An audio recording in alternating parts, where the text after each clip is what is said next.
We will pledge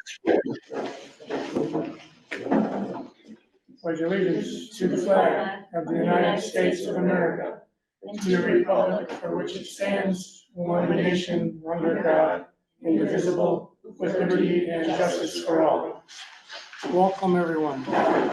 Let the record show that Jason Paul, trustee, is absent. All other members of the Board of Trustees are present.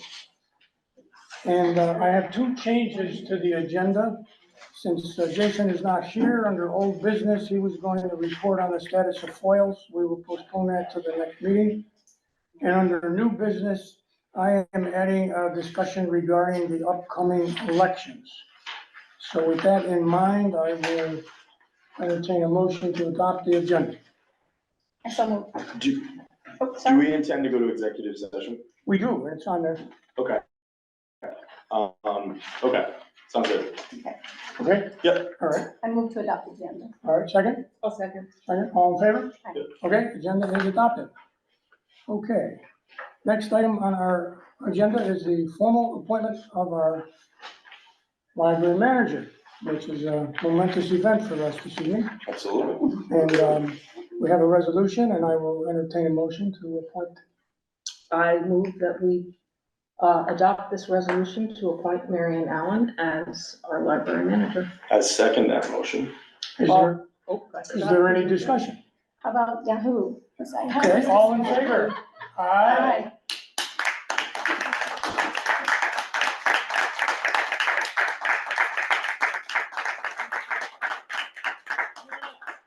Welcome.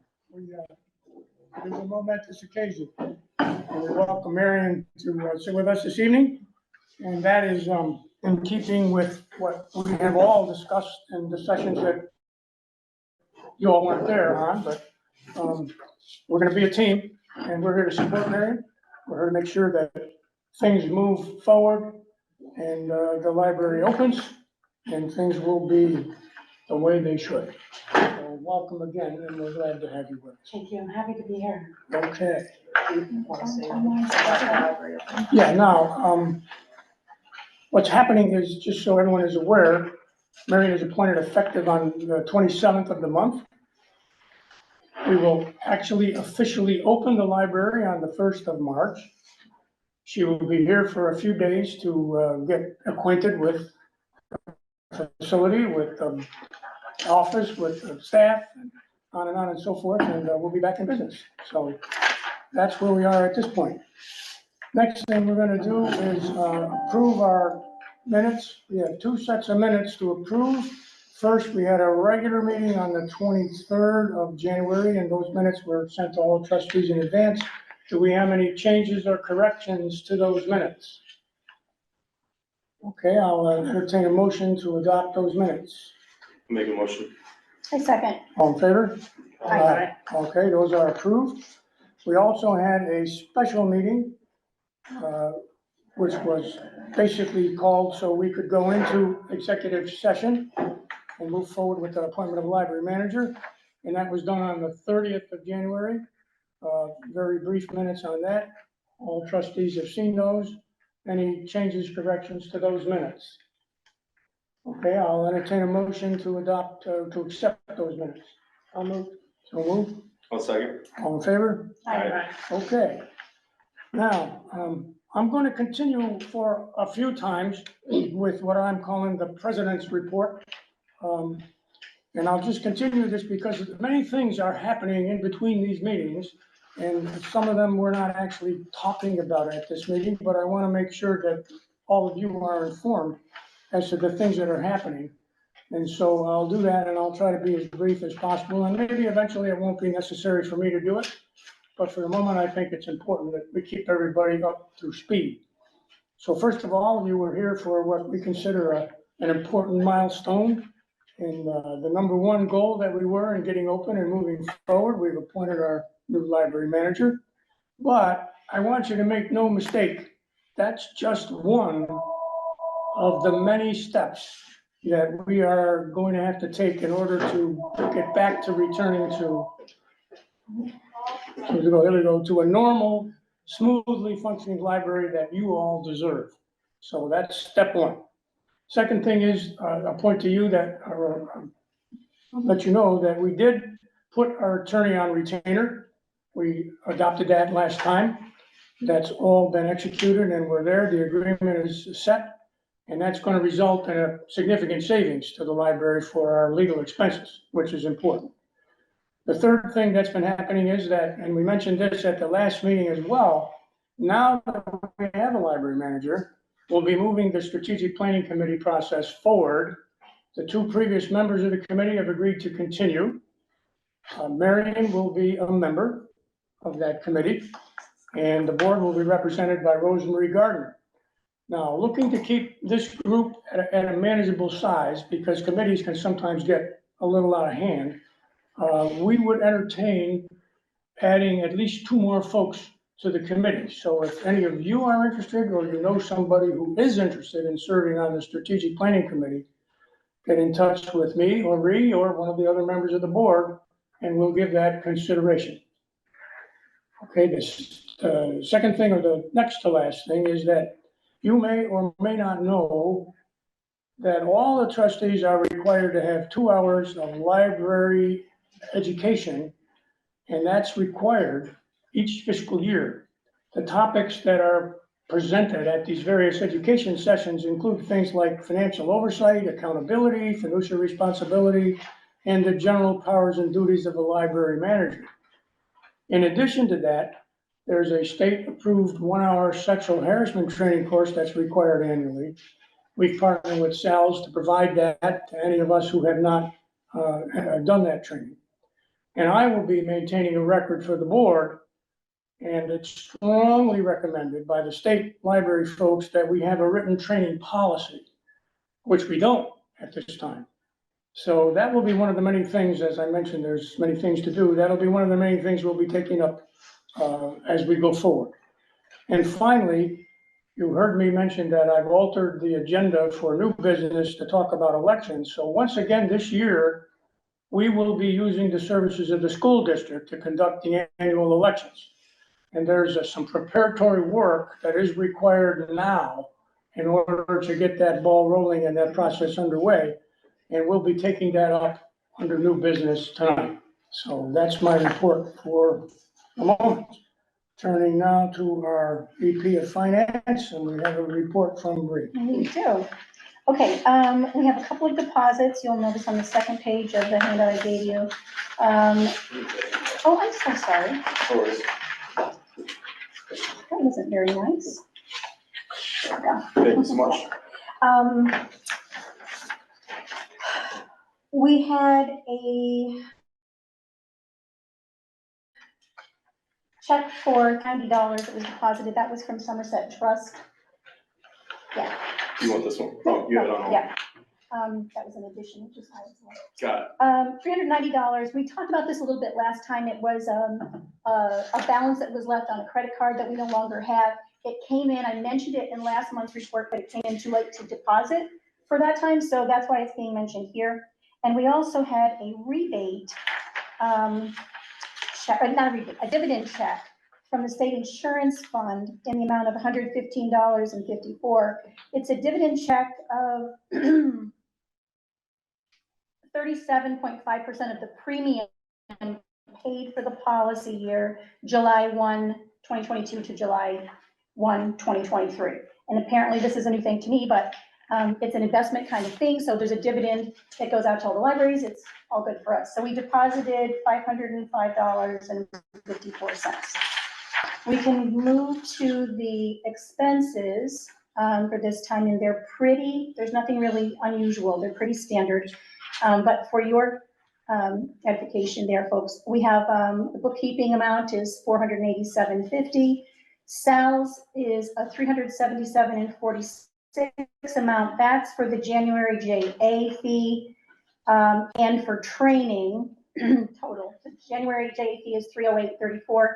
The training that Ted referred to a few minutes ago, the harassment training that we all took online, was an online course, was $69.12, which totals $377.46. Midwest Tape is due $45.37. That's for Hoopla. again, is our digital and audiobook and for movies. Our regular February payments, these were all pre-approved, our pre-approved payment. Green Acres for snow plowing and shoveling, Waterhouse Fuels, sorry, Green Acres is $325, Waterhouse is $490, Spectrum February payment is $119.97. And then for Whiteman, Osterman, and Hannah, that's our attorney. There's an amount here being paid of $500. That's 1/4 of the annual retainer. So we'll be doing that apparently every quarter. We'll do that. And then written in apologies to my colleagues here because it slipped by almost. There's another charge to another fee due Sal's in the amount of $829.51. This is for something called overdrive contribution for the year 2024, and I had to check to find out what it was. Basically, it has to do with all of our e-materials. So Sal's purchases all of those. They make the purchases, and then all the libraries contribute because we all use them. We all contribute to that cost, and each library's contribution is based on their usage, their average usage over the previous 2 years. Okay, and so that's what that is for. That brings our total this time to $3,175.01. So I think we need a motion to approve the bills. Moving to accept that report, I move we accept that report. Okay, I have some more, but I did want to take care of them. Second. All in favor? Okay. Okay, a couple of other little things that have happened to kind of improve our financial state here. I did check with our bank on the power account, and it has been changed to what our banker is calling a municipal account, which doesn't give us a whole bunch, but it's more than nothing, which is what we had before. So previously our checking account, which generally has a good chunk in there, had been earning 0% interest. We now have a 0.3, a 0.03% interest, so it's not a lot, but it all adds up a little bit. I wanted to talk with you a little bit about our CDs. Now, we have 2 CDs existing. There were 3. One was used in part for new shelving, which did not take all of that amount, so the balance of that was put back onto one of the other 2 CDs. So we now have 2 CDs, one in the amount of $31,890.76, and the second in the amount of $33,411.04. I found that I was concerned about their earning power too, and so what I found was that they earned just 0.1% interest last year, which is really unacceptable. Probably what happened, this is a guess, because none of the folks who were working hard last time are here to ask. But there's only a 10-day window to reinvest CDs once they reach maturity. If nothing changes, if we don't change something, they're generally automatically moved to a 12-month CD, and that's not always the highest yielding choice. So our CDs mature on April 22nd and April 27th, and again, there's a 10-day window to reinvest. So right now, and of course this could change a little bit because interest amounts do.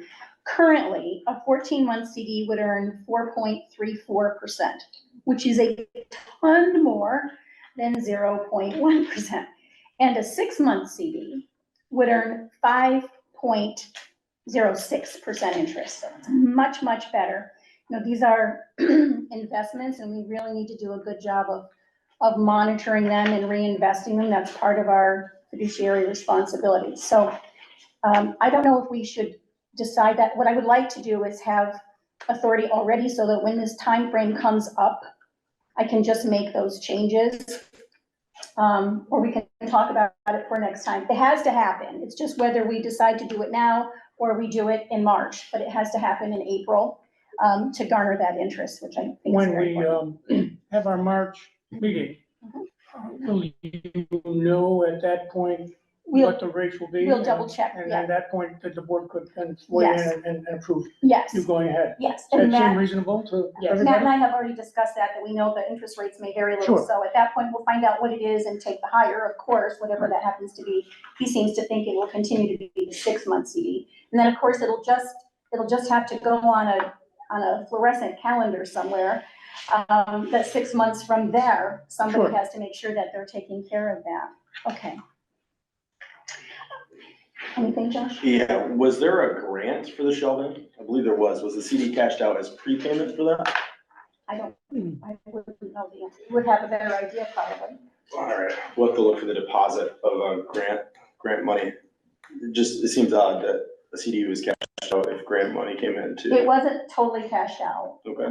There was about 10,000, I could check the numbers, there was about $10,000 left of the CD that they, chipped into, and that was just put back onto another CD. This is from our banker. So it may have been done, like the grant would have, and I don't know about the Maybe the grant. grant came in too late. Do you remember what how much the grant was? No. So I don't know if that was part, like they used the grant and needed more, I'm not sure what the situation was, but the managing of the CDs has been honorable and upright. There are bank records to justify what was done. There doesn't seem to be anything that we all need to be worrying about, except for the fact that the reinvesting needs to be done in a timely way. That's my only concern with that.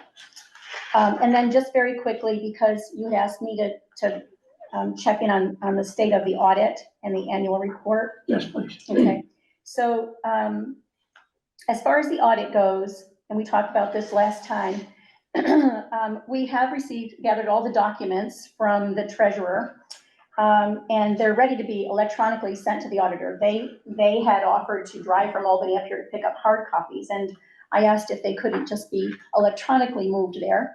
Turns out they can, but then we had to wait for them to set up another account for us because they use something called File Cloud.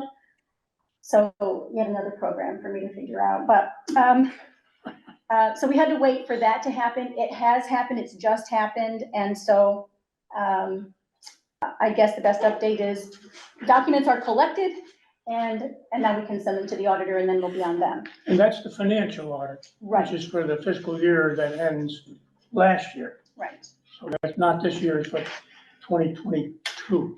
yes. Okay. Now, the annual report is a whole different baby. I think of it kind of having worked with it a little bit. It's kind of like a State of the Union address, but it's the State of the Library address, if you will.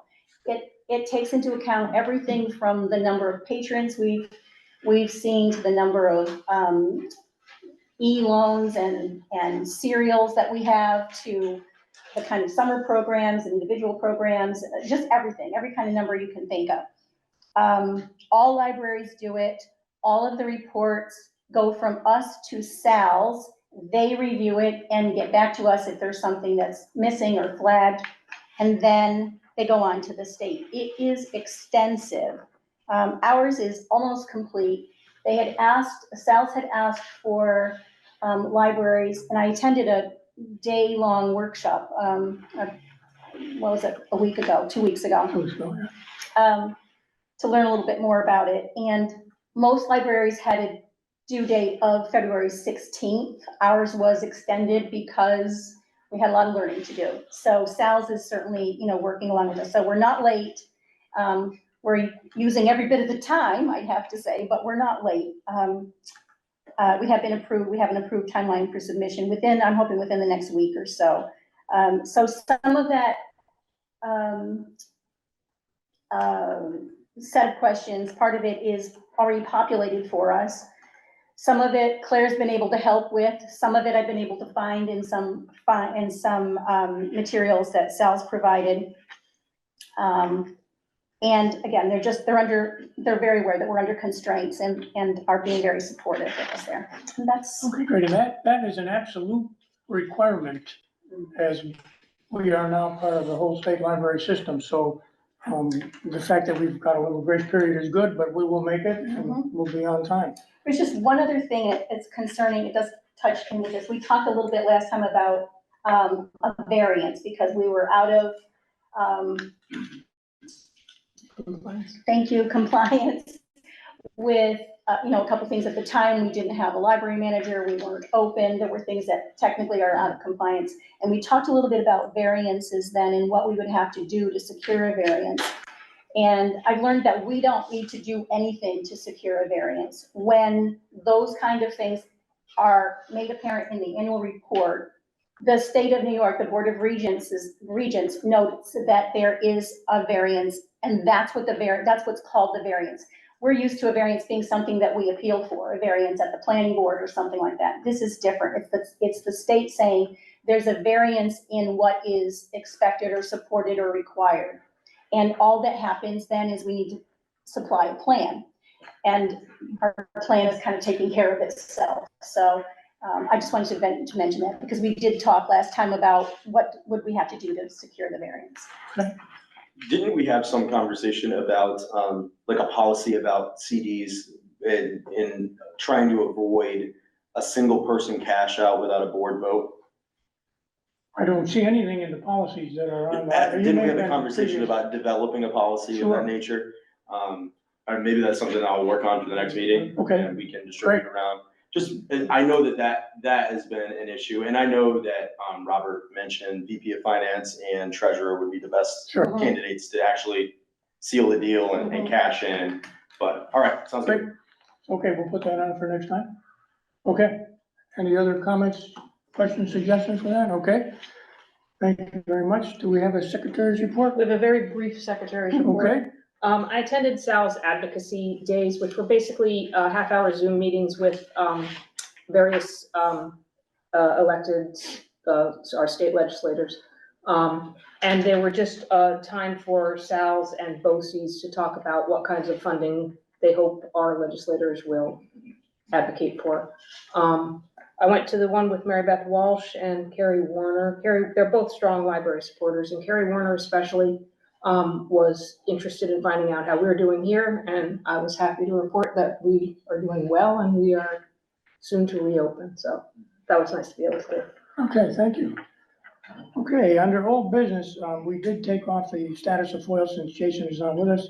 And it was my task to come up with a key policy for this meeting, and I'm gonna provide that to each of you, and I think I sent it out ahead, but basically what we're trying to do here is codify the issue of keys.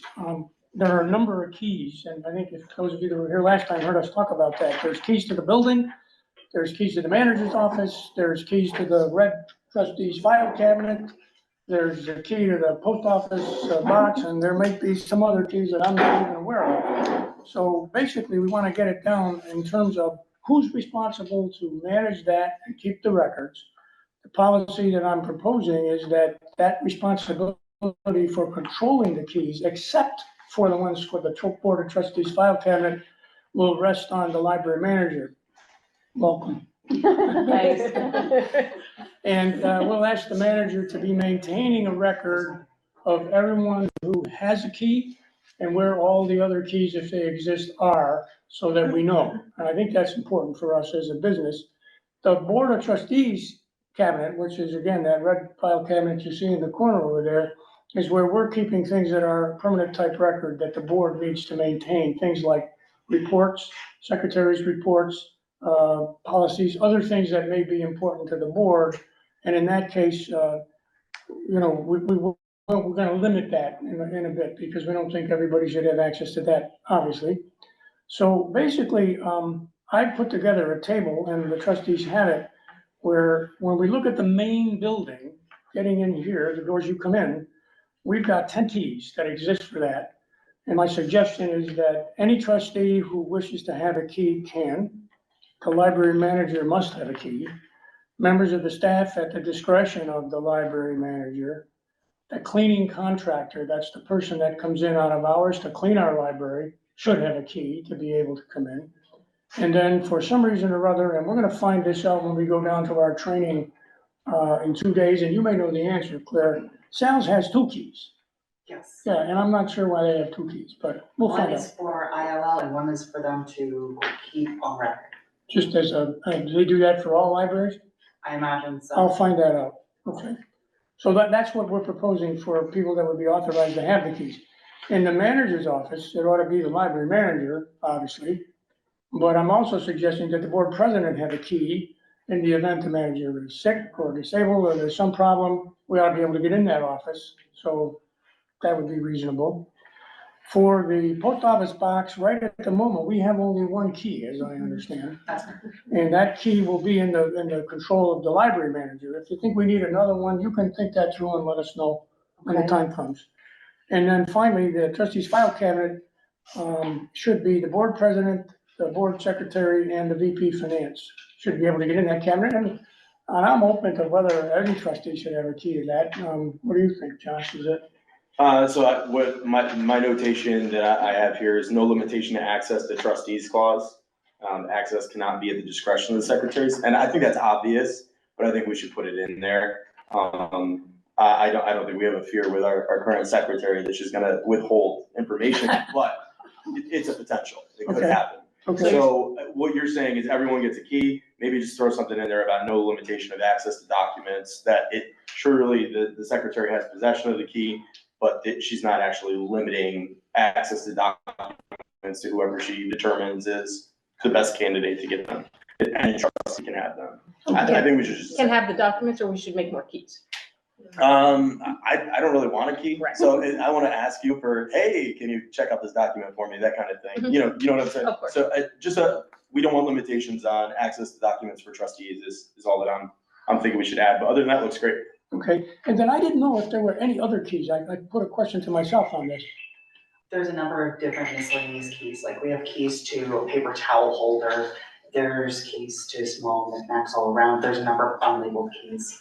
All right, so maybe Too, right? we'll ask Marion to get her own. There are drop-off keys as well. Okay.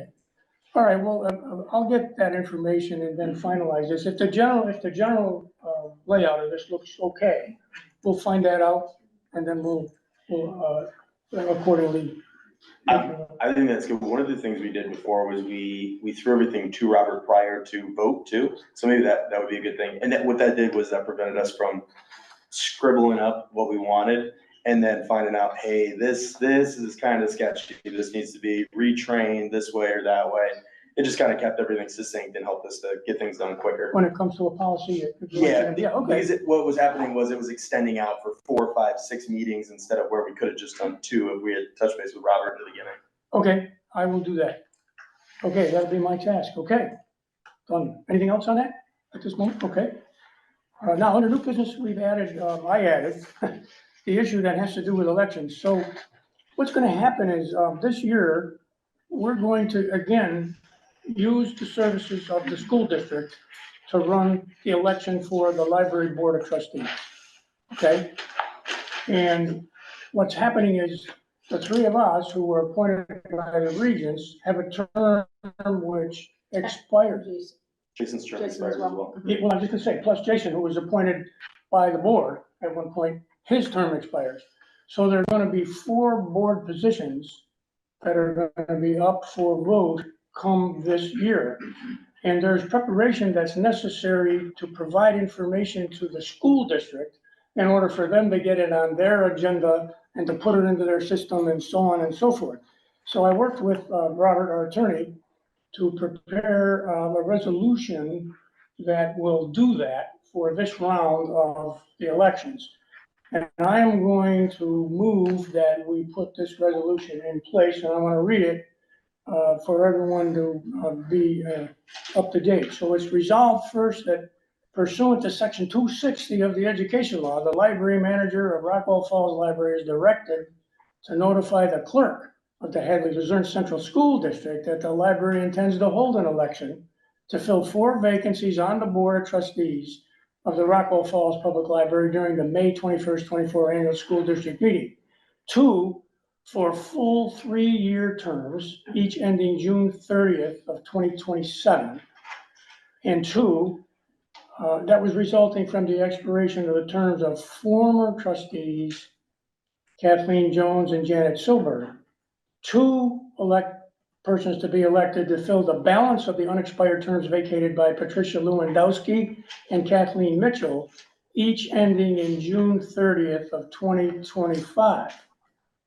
And it's further resolved that the two candidates who received the first and second highest total number of votes cast in their favor will fill the 3-year terms ending in 2027. The two candidates who received the third and fourth highest total number of votes cast shall fill the unexpected balance of the terms ending on June 30th, 2025. And it is further resolved that pursuant to section 260 of the education law, nominating petitions for the election must be filled with the school district clerk on or before 5 p.m. on April 22nd, 2024. That's the extent of the resolution. I'll go into some explanations, but I move that we accept this resolution. Do you want to have any discussion about that? The reason that we went to the issue of the expiration in the terms at different times is so that they're staggered. And we don't have a situation where 4 or 5 people are being elected at once and you have a brand new board again trying to get their arms around it. It was interesting. I guess I'll put it that way. So it would be, you're here then for 2 more years. I am. People will come in for 1 year, you'll be here for 2, and there are people who are here for 3. So then as those terms expire, it will continue to roll over on the same basis. And we'll always have people on the board that have a little, what I'll call institutional knowledge. Make sense? Mhm. Okay, so that's my motion. I'll second. Second motion. Any further discussion? All in favor? Aye. Okay, so that's good. Now, what's going to happen is, Marion and I will take a letter to the district clerk of the Hadley Luzerne Central School District indicating we passed this resolution and this is what's going to happen. It's basically what I read you in the resolution. And then I'm getting information from the attorney because again, this is all new to us. But in order to, and you would be familiar because you did this last time, in order to become a candidate in that election, people are going to have to get a petition filled out. And there will be directions and instructions and so on how to go about this. And as soon as we have that information, we'll make it available on the website. And we'll also have paper copies here for people. And we'll make sure that that gets up to everyone so that anyone and anybody that's interested in serving on this board and being a candidate in this upcoming election has a chance to do that. Is that the exact form? This is the exact form that he sent to me, yes. Okay, It that's- actually requires, that only goes up to like 15 or something. It actually requires, I believe he told me, 25 people to sign a petition that agrees to have you put on the board. There was a lot of confusion about that last time because it wasn't stated on the sheet. Well, see, that Perfect. apparently he's gonna send me some additional directions, Excellent. which he didn't have time to do. Awesome. So once we've got that, boom, we'll put it out, and there's time to get this out, because that's not due until April 22nd. This preliminary stuff has to go in because the school district has to do a whole bunch of things. So, with this in mind and that passed, unless there's any further discussion, I don't think we need to deal with that any further. Okay, so moving right along. We are going to eventually go into an executive session. I'll talk about that in a minute, but we would allow public comment at this time, and I just want to, once again, indicate that what we'd like to have happen is, any of you who wish to make a comment, please come forward, tell us who you are, make your comment, address the board, and we'll make sure that everyone who's interested in speaking gets a chance. So I am opening it to public comment. Mr. Hagedorn. Excuse me, Colin Hagedorn, Town of Hadley. Just a couple things. I wonder, has the board received, from Del Lorenzo Accounting, how many 1099s went out for 2023? I have not. And I spoke to Reed prior to the meeting in regards to bank CD, and I just questioned if we got a penalty in regards to that bank CD being cashed in too early. And if we could find We know out. I don't, but I said to, I No, was I speaking know. with Colin She earlier. said- Oh, just okay. those We things. will get I you spoke to that Ree on answer. that. No problem. Okay, I guess that's it. Thank you. Okay. Okay, thanks. Thank you, thank you. Anyone else with public comment at this point, please? Sure, just so we see you. Okay. Janice Waterhouse from Lake Luzerne, and I just want to say I'm grateful for the work that you've done and for the efforts to reopen the library and for having that happen. So thank you. Thank you, Thanks. thank you. Esther, I'm old and I didn't hear the last comment because I'm in the back row, but if the lady praised the demeanor of the new board, I would endorse that. If not, I'll say it on my own. thank you. I'm Dan Levy in Fourth Lake, and I had a different sort of question about money, a very general one, but actually two parts. One is whether the board has talked about and whether it perceives that there is a great need for more money. I know, that's sort of an easy question, there's always need for more money, but is there a particular need for more money, or is among the library's many problems, money maybe not one of them? And the second part, so I know there's discussion of what money might come in from like BOCES and other grants, and I have no idea where the library sits on that, but it does seem to me that there could be some silver lining in the bad events of the last year, that more of us are aware of the library, the precarious state that there can be of public institutions, how difficult it sometimes is to get along and function well, and then all the more appreciate the functioning of a board. It seems like a good time where people would have a feel-good feeling in the transition.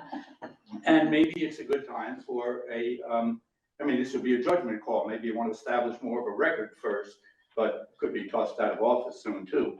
But perhaps a fundraising campaign at this time would make sense. Okay, thank you. Yeah, I will say that we as a board have not discussed in detail what our needs are. We're still getting our arms around how it all works. And once we have that, I'm sure we will be looking forward, and I think those are great comments. Thank you. I'm Joellen Parsons, Lake Luzerne.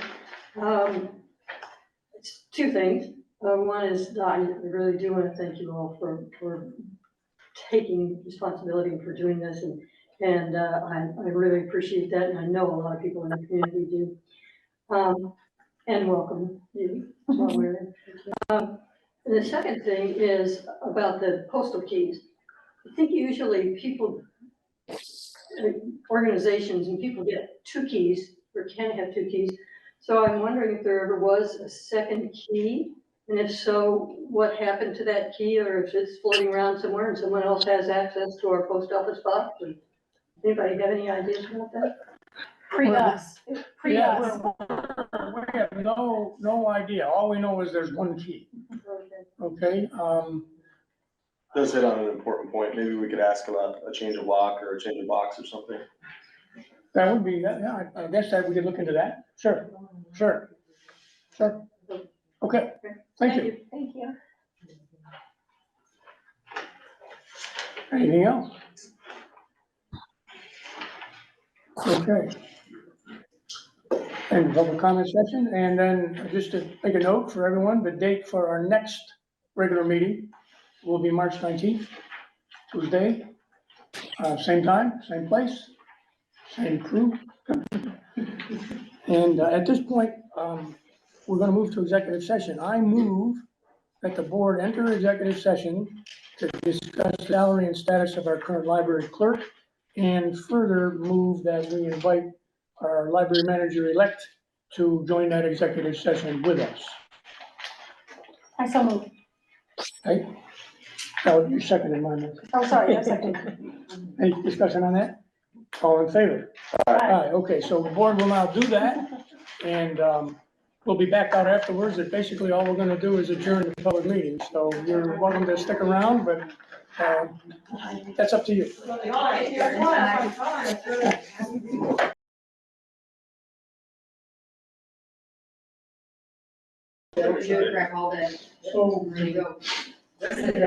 we're back for a moment. I'll text you. Yeah. I don't I'm think just we gonna need to stand sit here. down. All right, we need a motion to close the executive session. I make that motion. Second, Second. all in favor? Aye. And, I make a motion to go back into executive session to talk about, situation from the previous board meeting and, potentially banning a patron. second? All in favor? Yeah, I'm sorry. it's okay, all in favor? Aye. Okay, we'll be back up. Riveting.